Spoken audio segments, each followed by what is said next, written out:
Police અધિક્ષક સાહેબની કચેરી આવ્યા હતા। આજે અહીં આવવાનું મુખ્ય કારણ એવું હતું કે આણંદ જિલ્લામાં અલગ અલગ પોલીસ સ્ટેશન જેમ કે Gamdi police station, Anand town police station, એક વિદ્યાનગર પોલીસ સ્ટેશનમાં છેલ્લા 1 મહિનાની અંદર 4 કરતાં વધારે અરજીઓ થયેલી અને આ અરજીઓની અંદર મુખ્ય કારણ એવું હતું કે મુસ્લિમ સમાજની દીકરી અન્ય સમાજના માણસો લલચાવી ફોસલાવી ધર્મ પરિવર્તન કરવાના કોઈ મુખ્ય એજન્ડાના આધારે બગાડી ગયેલા અને આ અરજીઓ આજે મોકલેલ અમુક અરજીઓમાં 15 દાડા, અમુક અરજીઓમાં મહિના સુધીનો સમય જવા છતાં આજ દિન સુધી એક પણ દીકરીઓની ભાળ મળેલ નહીં અને પોલીસે આમાં કોઈ ચોક્કસ તપાસ કરેલ નહીં। એ અનુસંધાને અમે માન્ય પોલીસ અધિક્ષક સાહેબશ્રીને રજૂઆત કરવા આવ્યા હતા અને અમારી મુખ્ય રજૂઆત એવી હતી કે આણંદ જે આટલો મોટો લઘુમતી સમાજ છે અને લઘુમતી સમાજની 4 દીકરીઓને આ રીતે કોઈ એક એવું સંગઠન હોવું જોઈએ કે જેનો કોઈ એવો એજન્ડા હોય કે મુસ્લિમ સમાજની દીકરીઓને લલચાઈ ફોસલાઈ ધર્મ પરિવર્તન કરવાના ઈરાદે તેની જિંદગી બરબાદ કરવાના ઈરાદે આ રીતે બગાડી જવી અને તેમ છતાં પોલીસ આજ દિન સુધી કોઈ એક્શન લીધેલ નહીં।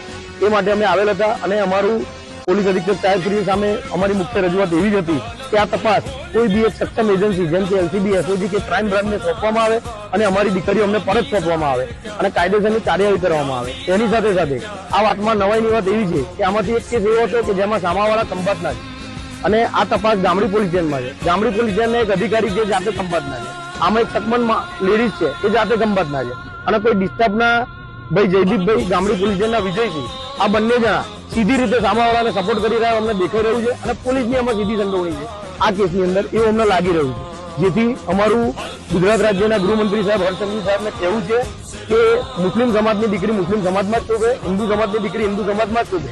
જે રીતે તમે લવ જેહાદનો કાયદો લાવો છો તો શું આ ભગવા લવ ટ્રેપ નથી? ભગવા લવ ટ્રેપનો કાયદો ના આવવો જોઈએ? ભગવા લવ ટ્રેપ હેઠળ આ લોકો સામે ફરિયાદ દાખલ ના થવી જોઈએ?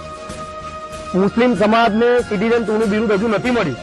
જેટલા દરેક સમાજના મૂળભૂત અધિકારો છે, મૂળભૂત હક છે એટલા અમારા પણ છે।